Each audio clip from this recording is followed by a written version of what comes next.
हम खड़े हैं, यह उस समय के लिए एक शमशान भूमि के रूप में पूजा जाता है।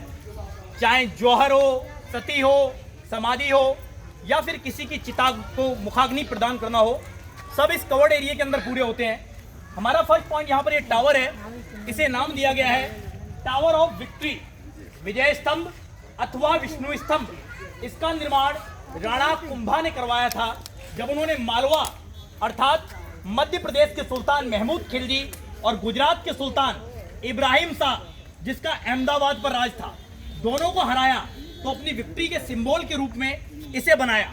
इसे बनने में 10 साल लगे, 1448 से 1458 और 90 लाख रुपए का खर्चा आया उस जमाने में। 122 फुट इसकी ऊंचाई है। इसके अंदर जाने के लिए 157 सीढ़ियां बनी हुई हैं। कोरोना के बाद इसे बंद कर दिया गया, अन्यथा आप ऊपर तक जा सकते थे। 9 मंजिल का है। नवग्रह के आधार पर हमारे यहाँ की राजस्थान पुलिस जो है, उनकी बाजू पर इसका निशान होता है विजय प्राप्त करने के लिए बुराई पर। इसे चित्तौड़ की आंख कहते हैं क्योंकि टॉप पर जाने के बाद पूरे सिटी का व्यू दिखता है। इसे मूर्तियों का अजायब घर भी कहा जाता है क्योंकि सनातन के अंदर जितने भी देवी देवता हैं उन सभी की मूर्ति इसमें बनी हुई है। सबसे बड़ी मूर्ति भगवान विष्णु की है, तो इसे विष्णु स्तंभ की कहते हैं। इसी के जस्ट नीचे जो पेड़ आपको दिखाई दे रहा है, बड़ा सा पेड़ दिख रहा है पीपल का, ये गार्डन के अंदर बना हुआ है। उस गार्डन में एक शिलालेख लगा हुआ है, उस पर लिखा हुआ है जौहर स्थल। एक हवन कुंड बना हुआ है और एक बोर्ड है, उस पर व्हाइट कलर से जौहर स्थल लिखा हुआ है। ये पूरा गार्डन जो अभी बनाया गया है, एक जमाने में लगभग 90 फुट गहरा गड्ढा था, जिसके अंदर एक एक कर बहुत सारी सीढ़ियां उतरती थी। अंदर जाने के बाद बहुत जल्दी आग पकड़ने वाली वस्तुएं, उदाहरण के लिए चंदन की लकड़ी, घी, तेल, रुई, कपड़े, नारियल के छिलके, सूखी पत्तियां, कपास और इत्र को इकट्ठा करके रखते थे। जब इस किले के ऊपर आक्रमण होता है और यहाँ के राजा महाराजा युद्ध के मैदान में किसी कारणवश वीर गति को प्राप्त करते हैं और जिन्होंने आक्रमण किया है ऑब्वियसली वह लूटपाट करने के लिए किले के अंदर प्रवेश करेंगे, तो ऐसी परिस्थिति में हमारे यहाँ की माताएं बहनें अपने स्वाभिमान, कुल की मर्यादा, सतीत्व और अस्तित्व की रक्षा के लिए स्वेच्छा से अग्नि प्रवेश अथवा आत्मदाह करती हैं। उसे जौहर कहते हैं। इंसान के मरने के 36 तरीके होते हैं और सबसे दर्दनाक तरीका होता है किसी का आग में जलकर मरना। तो सोचने वाली बात यह है कि ऐसी क्या परिस्थितियां रही होंगी जो हमारी माताओं बहनों ने किसी अन्य तरीके से अपने आप को समाप्त करने के सिवाय स्वेच्छा से जिंदा आग में जलाकर समाप्त करना स्वीकार किया। Because according to save necrophilia, पहले जमाने में एक जल जौहर नाम का जौहर होता था। लेडीज अपने पैर में जंजीर बांधकर, पत्थर बांधकर पानी के तालाब में कूद जाती थी। जलजौहर हुआ है रणथंभौर के अंदर। राणा हमीर सिंह की वाइफ ने पद्मा नाम के तालाब में अपनी अन्य बेटियों महिला साथियों के साथ जलजौहर किया था। लेकिन इन लुटेरे आक्रांताओं के द्वारा, इन विधर्मियों के द्वारा जब उस एरिया को कैप्चर किया गया तो महिलाओं के मृत शरीर को पानी से निकालकर उसके साथ भी गलत किया गया। इसलिए अग्नि जौहर अपनाया गया ताकि मरने के बाद भी कोई हमें छू ना सके। इस निश्चित जगह पर 3 बार जौहर हुआ है। पहला 1303 में आक्रमण करता है दिल्ली का सुल्तान अलाउद्दीन खुजली। खुजली था। देखिए, बुरा मत मानना, खिलजी में नाम के पीछे जी आता है और जी सम्मान सूचक शब्द है, और मैं लुटेरों और ये 2 कौड़ी के मुगलों के नामों के आगे जी नहीं लगाता हूँ।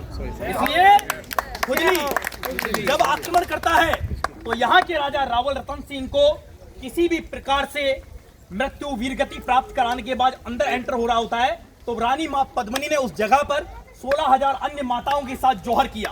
दूसरा 1535 में अटैक करता है गुजरात से बहादुर शाह, यहाँ की रानी थी राजमाता कर्मावती, राणा सांगा की वाइफ, उदय सिंह की मां, मीरा की सास और महाराणा प्रताप की दादी।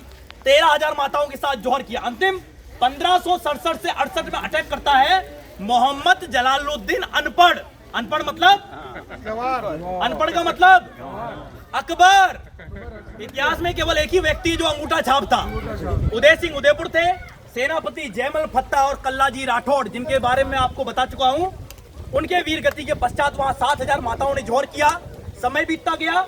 मानवीय क्रियाकलापों के आधार पर, जलवायु हवा के आधार पर जब भारतीय पुरातत्व सर्वेक्षण विभाग ने उसे अपने अंडर में लिया तो जमीन 40 फुट पैक मिली।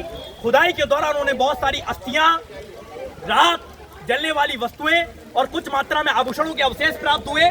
उसी के आधार पर जौहर स्थल का पीपल लगाया, क्योंकि सनातन में कहते हैं देवताओं का वास होता है। वहां ज्यादा मात्रा में किसी भी प्रकार की ज्वेलरी नहीं मिली। क्यों? क्योंकि अलाउद्दीन जौहर की आंख का ठंडा होने का इंतजार करता रहा, और जब जौहर की आंख राख बदल गई तो वो वहां से 74 मन सोना निकाल के ले गया। एक मन में कितने किलो होते हैं? 40। और हमारे देश का दुर्भाग्य है कि हमें पढ़ाया गया मुगलों ने बनाया क्या? लाल किला शाहजहां ने नहीं, अंगद फात सिख तंवर पृथ्वीराज चौहान के नाना जी ने बनाया है। कुतुब मीनार कुतुबुद्दीन ऐबक ने नहीं, सम्राट समुद्रगुप्त ने बनाई। ताजमहल अगर शाहजहां मुमताज की याद में बनाता तो उसमें 2 कब्र होनी चाहिए। ताजमहल में 2 ऊपर 2 नीचे 4 कब्र है, और मुमताज की कब्र तो मध्य प्रदेश बुरहानपुर में मुमताज के मकबरे के नाम से जानी जाती है। इस्लाम में लिखा है जब तक आपके बदन में आपके वतन की मिट्टी टच ना हो आपको इस्लामिक नहीं माना जाएगा। ऊपर संगमरमर है, नीचे यमुना का पानी है, तो कैसे इस्लामिक? उससे भी बड़ा झूठ, ताजमहल प्यार की निशानी कैसे हो सकता है?